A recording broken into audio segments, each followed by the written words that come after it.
Along the northern edge of the United States, something fundamental is breaking. Not the land, not the rivers or forests that have long marked the border, but something deeper and more fragile: the American identity itself. Here, in the shadow of the US-Canada line, the sense of belonging that once felt unshakable is now under threat, tested by forces far beyond these quiet towns. The stars and stripes still fly, but for many, they no longer represent security or hope. Instead, they flutter as a reminder of promises unkept and dreams deferred. In border towns, a once unthinkable question is now whispered: what if we were no longer American? Conversations that used to center on local gossip or weather now turn to survival, and to the possibility of a future that looks very different from the past. President Trump's trade policies have left these communities feeling abandoned, their livelihoods destroyed by decisions made far away. Storefronts are empty, families divided, and the main streets that once bustled with life now echo with uncertainty.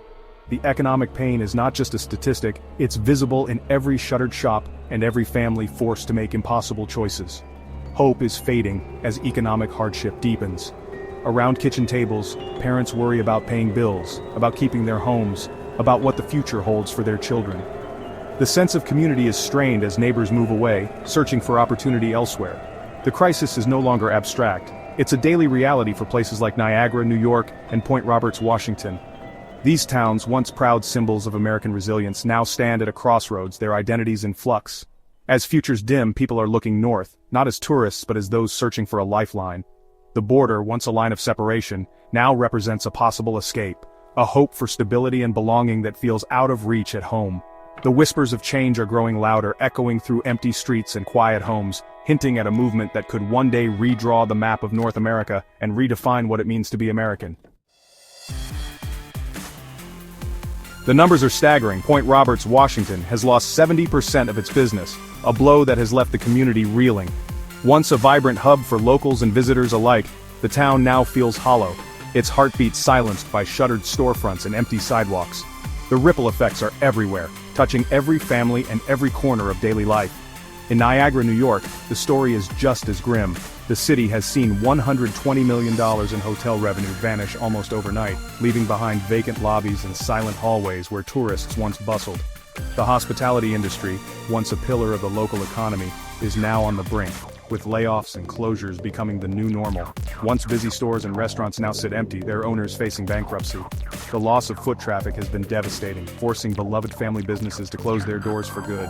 The sense of community, built over generations, is unraveling as livelihoods disappear.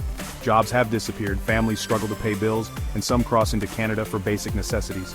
Parents worry about putting food on the table, while children sense the anxiety in their homes. For many, the border is no longer just a line on a map, it's a lifeline to survival. The pain stretches from Michigan to Vermont, where resorts and downtowns are ghost towns without Canadian visitors. Seasonal businesses that once thrived on cross-border tourism now face an uncertain future, with entire communities wondering if they'll ever recover. This isn't just economic loss, it's the collapse of a way of life built on cross-border friendship. Families and friends, once separated only by a short drive, now find themselves divided by closed gates and empty parks, their traditions and connections put on hold. The open road is now a barrier, and the promise of prosperity has been replaced by survival. Where there was once movement and opportunity, there is now frustration and uncertainty, as communities wait for relief that never seems to come. The historic bond between border communities is being sacrificed for political gain. Local voices grow louder, demanding action, but the decisions are made far away, leaving those most affected feeling powerless and unheard. For thousands, the American dream has become a daily fight to endure a self-inflicted economic disaster. The struggle is not just for prosperity, but for dignity, hope, and the chance to rebuild what has been lost. As the crisis deepens, President Trump responds with anger, dismissing the pain of border towns and threatening harsher measures for those he sees as disloyal. His rhetoric alienates communities already on the brink, while his focus remains elsewhere. In contrast, Canadian Prime Minister Mark Carney offers calm and compassion, extending a mysterious aid package to struggling U.S. border towns. Carney's invitation isn't about secession, it's a lifeline, a gesture of friendship and shared history. His approach stands in stark contrast to Washington's hostility, making Canada's offer increasingly attractive. For many, Carney's quiet invitation is more compelling than the anger from their own capital. The choice between chaos and stability is becoming clearer by the day. The US-Canada border, once a symbol of peace and friendship, is now a line marked by tension and growing division. For generations, this border stood as a testament to what two neighboring nations could achieve together: open roads, shared communities, and a sense of mutual respect. But today, that legacy is under threat.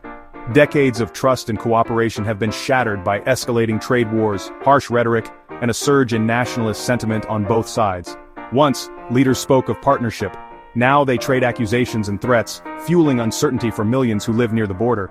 Iconic places like the Haskell Free Library, where families and friends once crossed freely between countries, are now locked down by new rules and physical barriers. The simple act of meeting a loved one or attending a community event has become fraught with obstacles. The sense of shared community is eroding, replaced by suspicion, resentment, and a growing sense of isolation. Neighbors who once celebrated holidays together now eye each other warily across fences and checkpoints. Canadians are boycotting American goods, and border towns that once thrived on cross-border commerce now face empty shelves and shuttered shops. Neighbors who once felt like family now keep their distance, uncertain of what the future holds. The Peace Arch's message, "May these gates never be closed," rings hollow as new barriers rise and the spirit of openness fades. What was once a hopeful promise now feels like a distant memory. The world's longest undefended border is now defended by tariffs, regulations, and a growing animosity that seeps into daily life. Every crossing is a reminder of how much has changed. The dream of harmony and easy friendship has given way to a fractured reality, leaving many to wonder if the border will ever return to what it once was. The crisis forces a painful question. What does it mean to be American when your country turns its back on you? For border towns, this isn't theory, it's survival versus loyalty. The idea of joining Canada, once unthinkable, is now a real conversation, revealing a broken social contract. Identity, it turns out, is not fixed. It's shaped by trust and support. These towns stand at a crossroads, become martyrs to nationalism, or pioneers of a new path. As the whispers of secession grow, the nation must ask, what is the true cost of America first? The soul of these communities, and perhaps the nation itself, hangs in the balance.